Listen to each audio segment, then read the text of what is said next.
Hello and welcome to practical number 15 voltage series feedback amplifier of the subject applied electronics. Myself Sanjit Kumar Singh, lecturer in electronics and telecommunication department at Praveen Patil Polytechnic Bhendar. So this is the circuit we have to be implemented on a breadboard. So what are the components required for this? Here is a table. So here we have used the transistor 558 BC558, that is PNP transistor, general purpose transistor it is.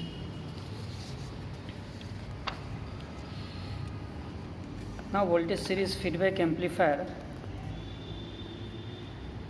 it makes use of the negative feedback as it has more stability and used in most discrete amplifier system. The competency required for this practical as output is to use discrete electronic devices and voltage regulators.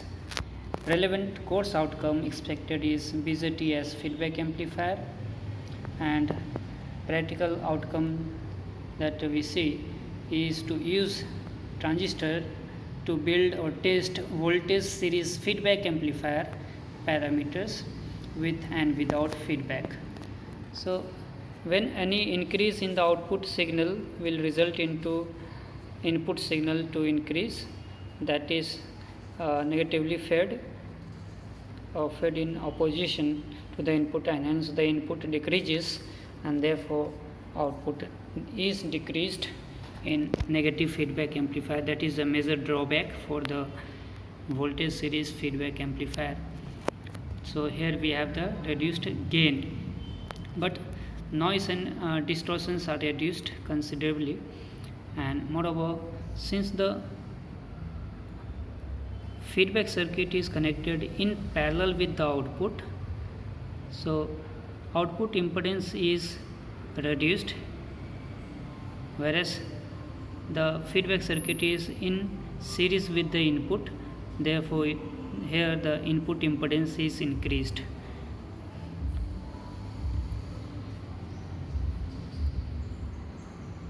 So these are the components. This is the BC558 transistor pinout diagram with the first transistor, first terminal as collector, second as base, and third is emitter. And this is the symbolic representation of the given BC558, that is PNP transistor.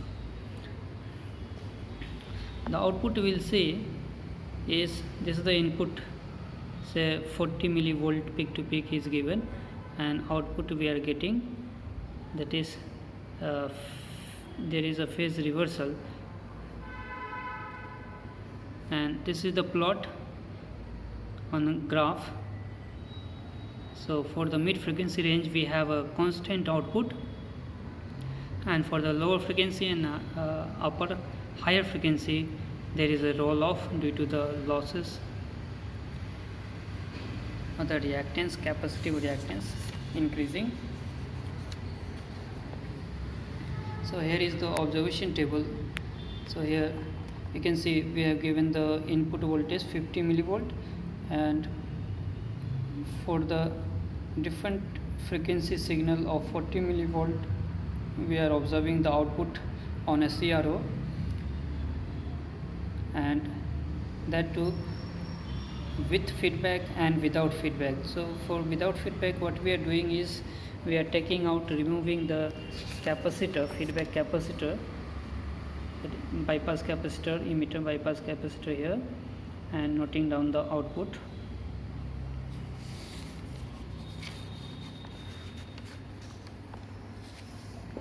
So components we can see easily.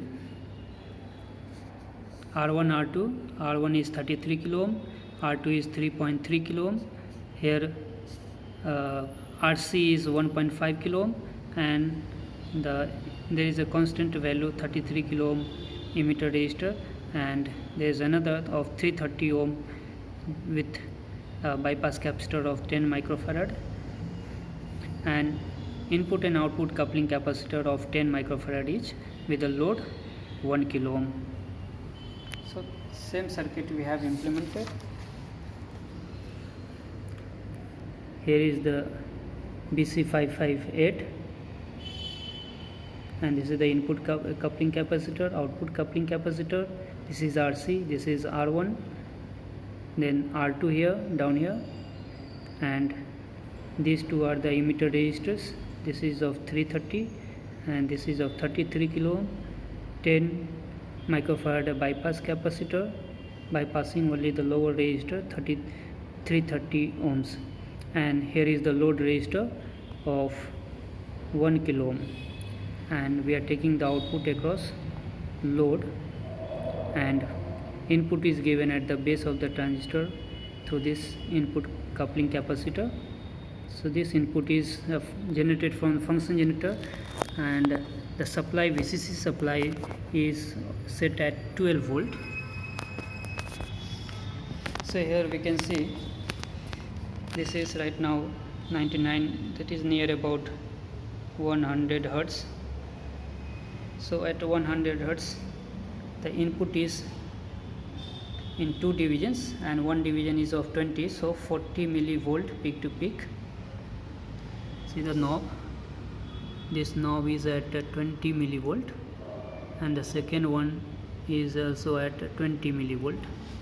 So input is 40 millivolt and output on the second channel we have into 4 main divisions, that means 4 into 20 will be 80 millivolt output at 100 hertz. So here we have noted down at 100 hertz 80 millivolt, and without feedback means we are removing this capacitor, bypass capacitor, and noting down the value. So one terminal is taken out. So here we can see there is no much decrease in the output, it is still near about 80 millivolt. So in the similar way we can take the readings for different frequency by just pressing this at a lower frequency we can press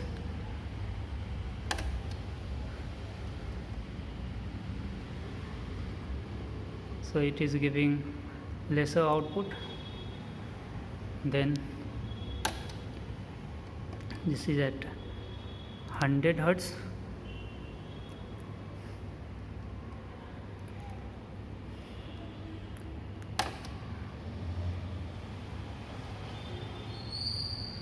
This is at 1 kilohertz. Output is nearly equal to the input.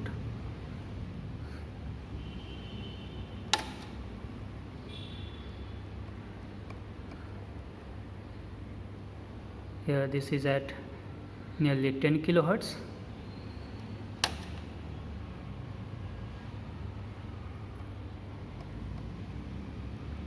Now this is at about 100 kilohertz, 100 kilohertz approximately, and similarly we can take at 1 megahertz. So you see a constant output for the complete range. At lower frequency we saw amplified version. Similarly we can take the readings for the other frequency.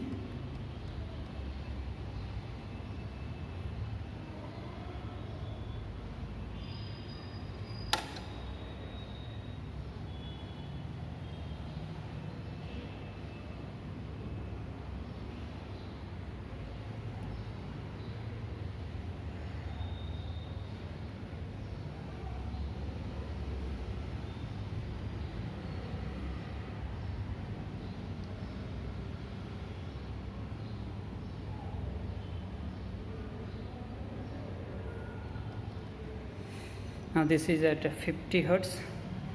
We can go on pressing the buttons of higher frequency. So output is near about same as the input, a little bit amplified.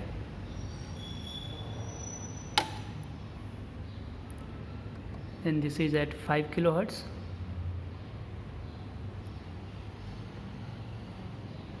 almost same as the input.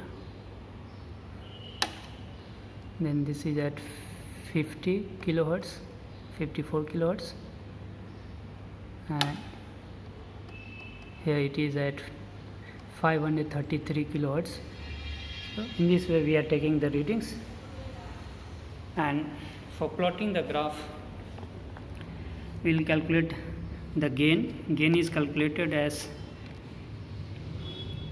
V out is equal to V voltage gain is equal to V out upon Vi, or we can use the dB terms also. If we are taking just V out upon V in, then it is 80 by 40 for the 100 Hertz reading.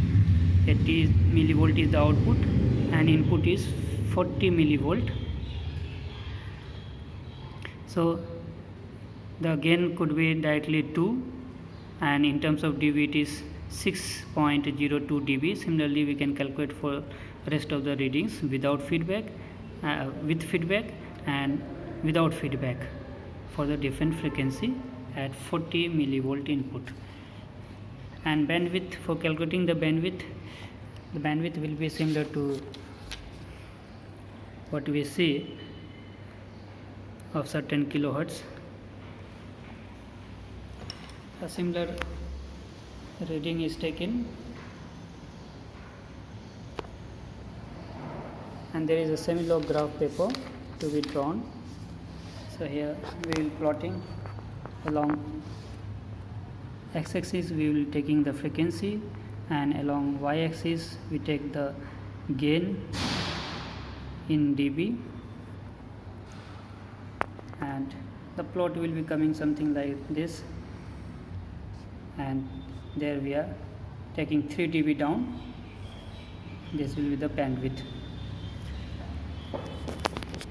Okay, so that is the voltage series feedback amplifier using transistor BC558. Thank you very much.